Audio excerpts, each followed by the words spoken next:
Bonjour à tous, donc bienvenue sur notre chaîne, ça va être la première vidéo. Donc la première vidéo, ça va être un tuto assez simple sur comment configurer son Windows proprement. Donc comment aller chercher ses premiers drivers, etc. Alors, on va commencer par les drivers graphiques. Déjà quand vous arrivez sur votre Windows, une fois qu'il est configuré, etc.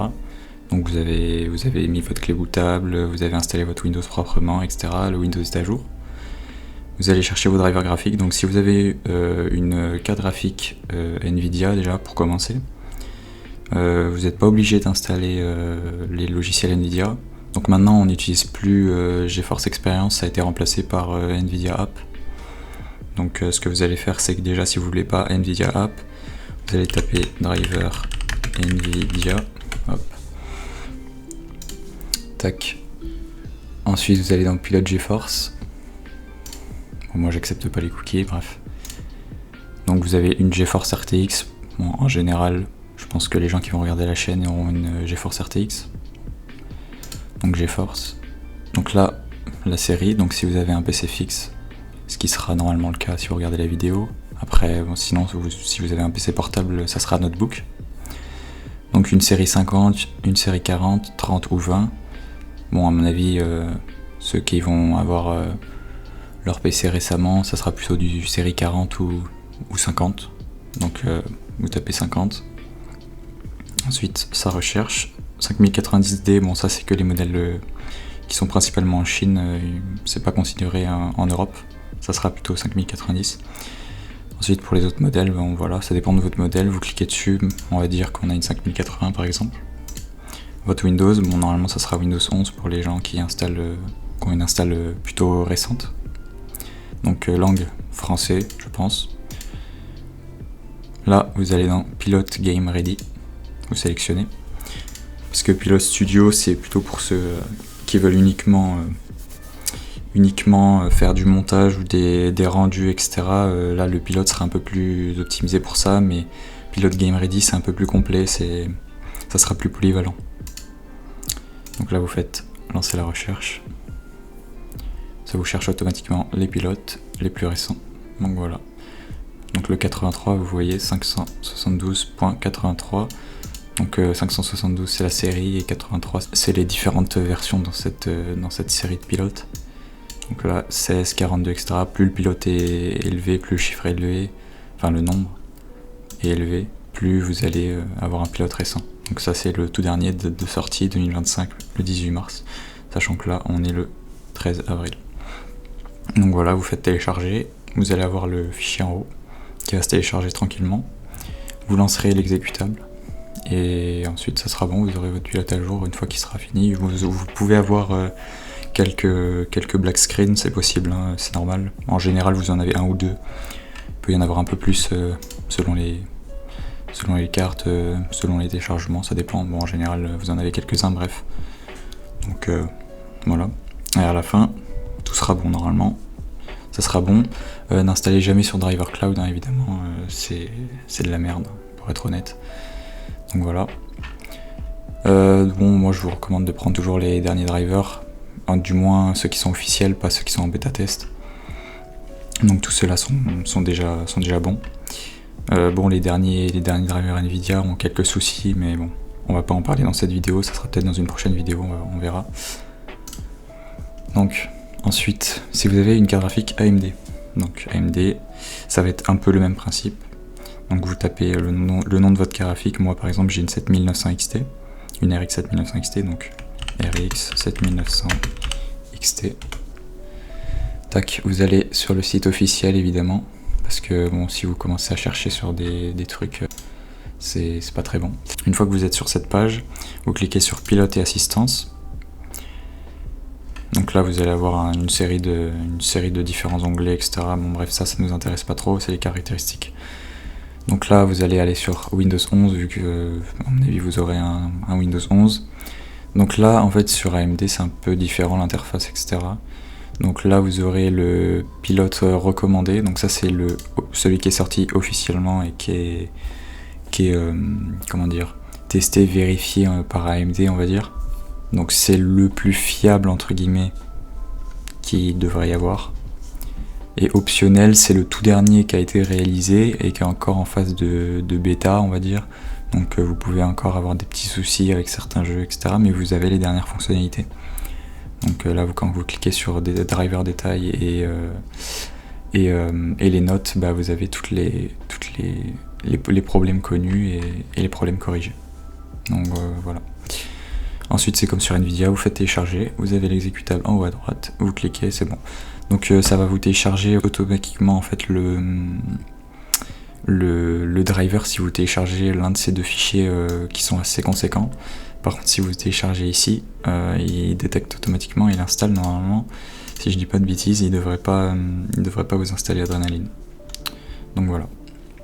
Ensuite, pour les pilotes de la carte mère, bon, les pilotes de carte mère c'est assez simple. Vous prenez la référence de votre carte mère. Si vous ne l'avez pas, vous pouvez la trouver dans les gestionnaires de périphériques ou vous pouvez faire user diag. C'est plutôt simple, user diag. Tac, vous tapez user diag, vous allez dans l'accueil. Vous le téléchargez, vous le lancez et ça va vous afficher un icône comme ça. Vous faites diagnostic rapide et à la fin ça va vous amener sur la page de récap et vous allez avoir toutes les références de votre carte mère. Une fois que vous avez la référence de votre carte mère, vous tapez, bon moi c'est une B850 MSI Edge Wi-Fi, donc vous tapez MSI Edge, tac, il trouve, vous allez sur le site officiel toujours. Ensuite, une fois que vous avez la page de votre carte mère, ensuite vous allez dans support. En général, c'est pour toutes les marques, c'est support ou un truc du genre, bref, vous trouverez assez facilement. Une fois que vous êtes dans le support, donc là vous avez les différentes versions du BIOS. Donc là, comme la mienne est assez récente, il n'y a que 3 versions différentes. Le BIOS, vous n'êtes pas obligé de le mettre à jour. Certains BIOS, vaut mieux les mettre à jour parce qu'ils peuvent avoir des problèmes, etc. Il y a souvent des optimisations de BIOS à autres, notamment ceux qui incluent les drivers chipset en plus, donc les drivers de chipset graphique ou de chipset en général pour les processeurs. Donc ça peut avoir des gains de performance. Donc ça peut être bon, il faut vous renseigner sur le BIOS en question. Ensuite, donc, là on était dans l'onglet BIOS. Ensuite vous avez driver. Vous avez les chipset drivers, comme c'est ce dont on parlait juste précédemment. Donc VGA driver, bon ça c'est les AMD Graphic Driver. Donc en gros c'est si vous avez par exemple, imaginons pas encore de carte graphique et que vous avez un processeur avec partie graphique, vous pouvez l'installer. Ça mettra à jour et ça, vous aurez la dernière version du pilote graphique. Donc vous pouvez faire ça si vous n'avez pas de carte graphique ou si vous avez un processeur avec une terminologie en G, chez AMD en tout cas, ou qui n'a pas de F chez Intel. Parce que F veut dire qu'il n'y a pas de partie graphique chez Intel. Et G, c'est une partie graphique assez puissante sur AMD.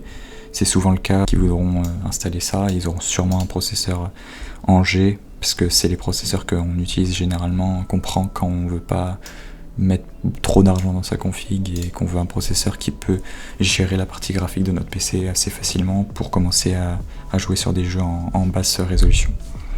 Donc voilà, une fois qu'on a fait ça, donc vous avez les drivers audio.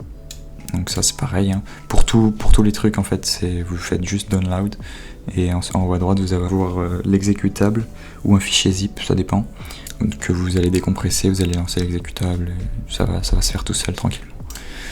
Donc ensuite les drivers LAN, donc ça c'est si vous voulez mettre à jour les drivers pour votre carte mère au niveau du port Ethernet si vous êtes branché en câble.